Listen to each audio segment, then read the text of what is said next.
이제 오늘 아까 수업했던 내용 두 번째 반복하고 빈출해서 세 번째 반복하고 그러면 대충 이러이런 것들이 시험에 이렇게 나오는구나 알 수가 있을 겁니다. 점유물이 멸실 훼손되었다. 청구에 불났다. 선의의 타주 점유자는 전부배상, 현존이익배상. 뒤에다 읽어볼 필요도 없이 선자씨만 현존한다고 그랬죠. 여기는 타주 점유자니까 이익이 현존한다고 해서 회복자의 배상 책임을 진다 하면은 X 전부 배상을 하여야 한다라는 거. 3번 소유사가 없는 점유자는 선의인 경우에도 손해의 전부를 배상해야 한다. 똑같은 말이죠. 여기에 대한 해설. 그만큼 자주 나왔기 때문에 그래서 이거는 맞는 지문이 된다라는 겁니다. 자, 그 다음 악의 점유자가 책임 있는 사유로 점유물을 훼손하였다. 이익이 현존하는 데서 배상해야 된다.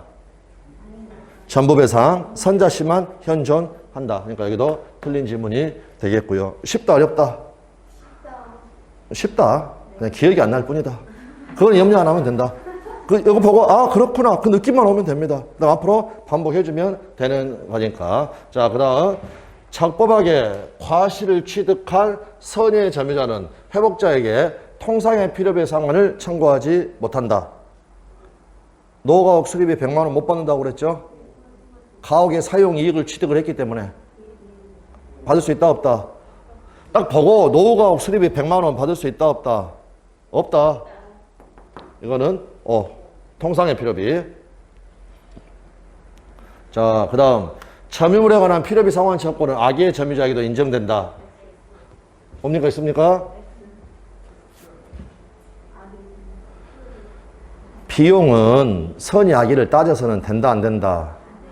안 된다. 만약에 이거는 옳은 지문인데 이거를 인정을 안 해줘 버리면 갑이란 애가 법률상 원인 없이 이익을 부당하게 취득을 한다니까요. 그래서 선의 악의를 구별해서는 안 된다. 그 자체가 생각이 나셔야 된다라는 겁니다. 점유자가 필요비를 지출한 경우에 그 가액의 증가가 현존한 경우에 하나의 상환을 청구할 수 있다. 잘못됐죠? 유익비 공식이죠. 가액 증가가 현존. 다음 필요비 상환 청구권에 대해서는 회복자는 법원에 상환기간 하여를 청구할 수 있다. 이것도 잘못됐죠. 이거는 그러니까 우리 시험에 두 문장으로 나온 것을 지금 합해버린 겁니다. 전부 다 유익비 공식이다. 유익비 공식이다. 이거는 틀린 지문이 되겠고요. 되셨습니까? 507번 이거 쉽습니까? 어렵습니까? 아까 유익비 공식이고 필요비에 이런 단어가 붙으면 전부 다 X. 쉽나요? 어렵나요? 쉽죠? 정답 지문도 나왔고. 민법 웬만한 거는 여러분 어려운 거 별로 없습니다. 그냥 기억이 안 날 뿐입니다. 점유자가 유익비를 지출하였다. 점유자가 선택에 조차 그 지출 금액이나 증가액 상환을 청구할 수가 있다. 누가 선택한다? 돈 줄 사람. 돈 줄 사람은 점유자다, 회복자다? 회복자다. 그러니까 틀린 지문이 되겠고요. 다음 집합 건물의 공용 부분도 별도의 취득시효 대상이 될 수 있다. 아파트 복도나 계단. 될 수 있습니까? 없습니까? 복도나 계단 그거 시효 취득해서 뭐 하겠습니까, 여러분? 된다, 안 된다? 안 된다라는 거. 요거 하나는 외워두자. 자세한 설명은 집합건물법 하면 되는 거고, 반복 출제됐고, 정답으로까지 출제가 됐으니까. 왜 안 되는가는 나중에 이야기를 하겠습니다. 토지의 취득시효를 주장하는 자는 점유기간 중에 소유자의 변동이 없으면 취득시효 기산점을 임의로 선택할 수 있다, 없다? 원칙은 점유 개시일. 근데 예외적으로 여기 소유자의 변동이 없다. 요 요건이 충족이 되면 임의로 선택할 수 있다라고 했죠. 네, 그래서 여기는 여기 없다가 잘못됐고. 다음 시효 진행 중에 목적 부동산이 전전양도된 후에 시효가 완성된 경우 시효 완성자는 최종 등기 명의자에 대하여 이전 등기를 청구할 수 있습니까? 없습니까?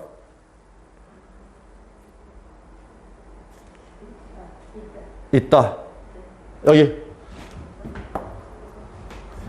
완성 전에 소유자 변동 시효 취득할 수 있다 없다? 있다. 다음 시효 완성으로 이전 등기를 격려받은 자가 취득시효 기간 중에 체결한 임대차에서 발생한 임료는 원소유자에게 기소한다.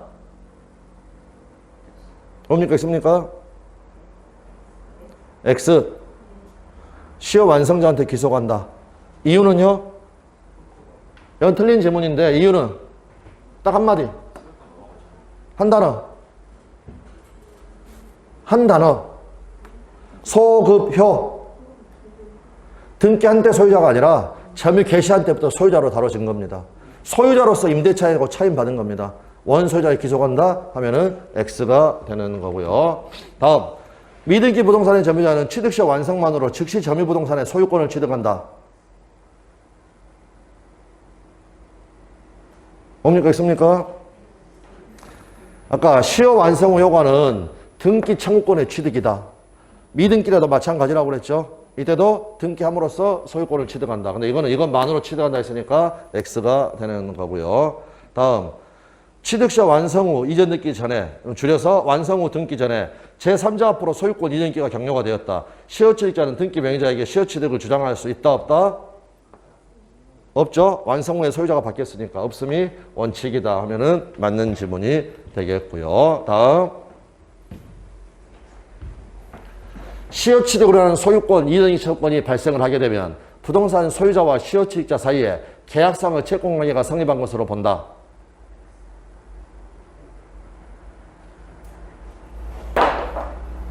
뭡니까? 있습니까? 아까 여기 을갑 병한테 팔아버렸다. 애한테 채무불이행 책임 물을 수 있다, 없다? 없다. 판례를 보면 계약상의 채권 채무관계가 발생한 것은 아니다 라고 적어져 있죠. 그래서 이렇게 본다 하면은 X가 되겠고 600번 소유권에 대한 방해 제거 청구권은 현재 계속되고 있는 방해의 원인과 함께 방해 결과의 제거를 내용으로 한다. 뭡니까? 있습니까?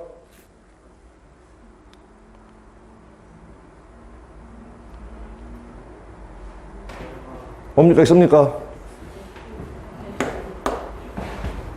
이게 방해 제거 청구권이지. 현재 지적되고 있는 방해의 원인을 제거를 하는 것이지. 아까 방해 결과 제거 청구권이 아니라고 그랬죠. 이건 어디의 영역이다? 손해배상이나 부당이득, 돈 받는 영역이다. 방해 제거 청구권이지 방해 결과 제거 청구권이 아니다. 그러니까 여기 현재 계속되고 있는 방해의 원인을 제거하는 것을 내용으로 해야지 방해 결과 제거를 내용으로 하는 것이 되어서는 아니 된다라고 판례에 적어져 있다라는 겁니다. 다음 1번 소유권에 의한 방해 배제 청구권에 있어서 방해에는 과거에 이미 종결된 손해가 포함된다 안 된다? 방해하고 손해하고 다르다고 그랬죠? 완전 다른 거. 포함된다 했으니까 X. 소유자는 물권의 청구권에 하여 방해 제거 비용 또는 방해방 비용을 청구할 수 있다. 아까 소방비는 전결로 조문회가 돈 이야기는 없다. 철거를 청구하는 것이 철거 비용을 청구한다는 건 적어져 있다, 안 적어져 있다? 안 적어져 있다. 근데 비용을 청구할 수 있다라고 했으니까 X가 되는 거고요. 다음, 매매를 원인으로 소유권 이전인기를 격려해 준 자는 불법 점유자에 대하여 소유권에 의한 물권의 청구를 행사할 수 있다, 없다?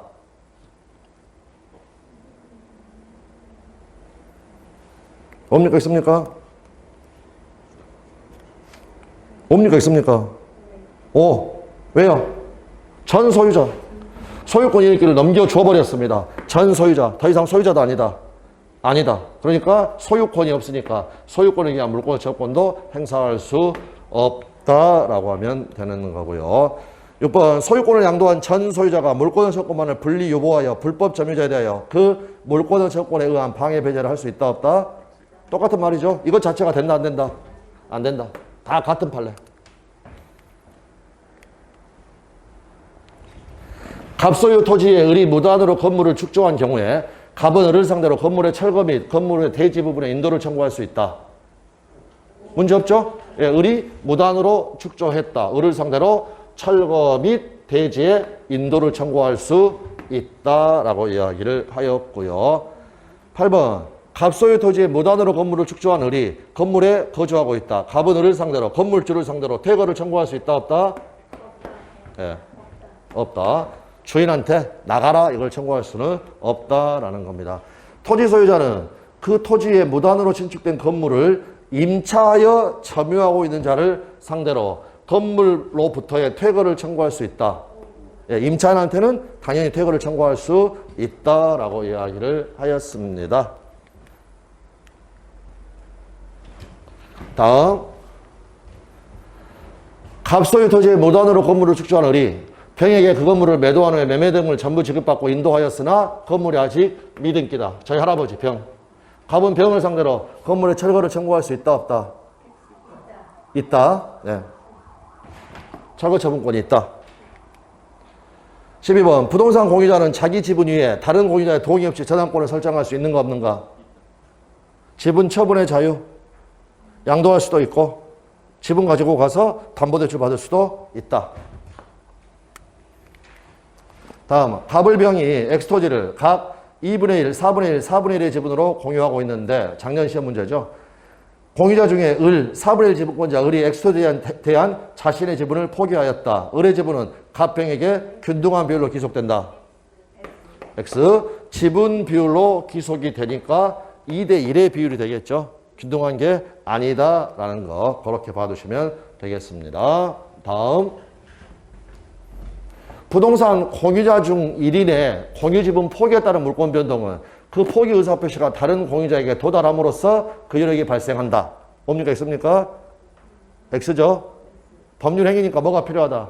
등기가 필요하다. 그래서 도달함으로써 효력이 발생하는 것이 아니라 186조에 따라서 등기를 했을 때 물권 변동 효력이 발생을 한다라는 거 봐두시면 됩니다. 다음, 건물에 대한 과반수 지분의 공유자로부터 건물의 특정 부분의 배타적 사용을 허락받은 점유자, 임차인에 대하여 소수 지분의 공유자는 그 점유자가 사용하는 건물 부분에서 퇴거를 청구할 수 있다 없다? 없다. 과반수 지분권자로부터 공유물의 특정 부분에 대한 배타적 사용수를 허락받은 제3자의 점유는 다른 소수 지분권자와 사이에서도 적법하다. 그러니까 부당이득 반환 청구가 된다 안 된다? 안 된다라는 그 내용이 된다라는 겁니다. 22번 나대지를 공유하고 있는 경우에 과반수 지분의 공유자가 다른 공유자의 동의 없이 건물을 신축하기로 한 약정은 공유물의 관리 방법으로 적법하다 부적법하다? 부적법하다. 나대지나 건물 신축하는 것은 관리가 아니라고 그랬죠. 관리가 아니다. 네, 그거 봐두시면 되겠습니다. 다음, 부동산 공유자 중 1위는 그 공유물에 맞춰진 여기입니다. 제3자 명의의 원인 무효 등기. 그러면 이거는 지금 원인 무효니까 요 등기 전부가 무효죠. 그러므로 그 등기 전부의 말소를 구할 수 있다. 보존행위. 말소 등기 청구하는 거 이렇게 봐두시면 되겠고요. 다음, 부동산 공유자 중 1위는 그 공유물에 맞춰진 제3자 명의의 원인 무효 등기 전부의 말소를 구할 수 표현만 다르지 같은 내용이죠. 됐습니까? 아니 제3자 명의의 원인 무효 등기 전부 계속해서 여기 잠깐만요. 지문이 지금 같이 돼버렸나요? 예. 한 번 더. 예, 그렇게 봐두시면 되겠고. 제3자가 공유물을 불법 점유하고 있다. 공유자는 단독으로 공유물 전부의 반환을 청구할 수 있다 없다? 있다. 아까 1000분의 1 지분권자리 등기 전부의 말소를 청구할 수 있고 전부의 반환을 청구할 수가 있다. 왜? 이게 전부 다 보존행위니까. 보존행위의 대표적인 것이 뭐다? 물권 저권을 행사하는 것이다 라고 보시면 되겠습니다. 다음, 여기는 오늘 말씀 안 드렸으니까 넘어가겠습니다. 여기는 공유자 중에 1인의 단독 명의. 그러면 한번 읽어만 보겠습니다. 공유 부동산에 대해서 공유자 중 1인의 단독 명의로 원인 무효 소유권 이전기가 행하여졌다. 다른 공유자는 등기 명의인 공유자를 상대로 등기 전부의 말소를 청구할 수 있다 하면은 X. 왜냐하면 갑이 여러분하고 저하고 공유하고 있는데 제 단독 명의로 등기했으면 이 역시도 제 지분 범위 내에서는 유효한 겁니다. 유효한 거. 이건 아직 오늘 말씀을 안 드렸으니까 나중에 이제 좀 더 말씀을 드리겠고요. 다음, 소수 지분권자는 특별한 사정이 없는 한 공유 토지를 배타적으로 점유하는 다른 소수 지분권자에게 2분의 1, 2분의 1. 둘이 싸움 붙었다. 소수 지분권자의 분쟁. 보존행위다 아니다? 보존행위로서 그 인도를 청구할 수 있다 없다? 이 자체가 이미 보존행위가 아닙니다. 둘이 싸우고 있습니다. 둘이 싸우고 있다. 그래서 이게 변경된 판례, 연속해서 출제됐다라고 말씀을 드렸고요. 선택, 집중, 끝났다는 소리네요. 반복. 수고하셨습니다. 감사합니다. 네, 수고하셨습니다.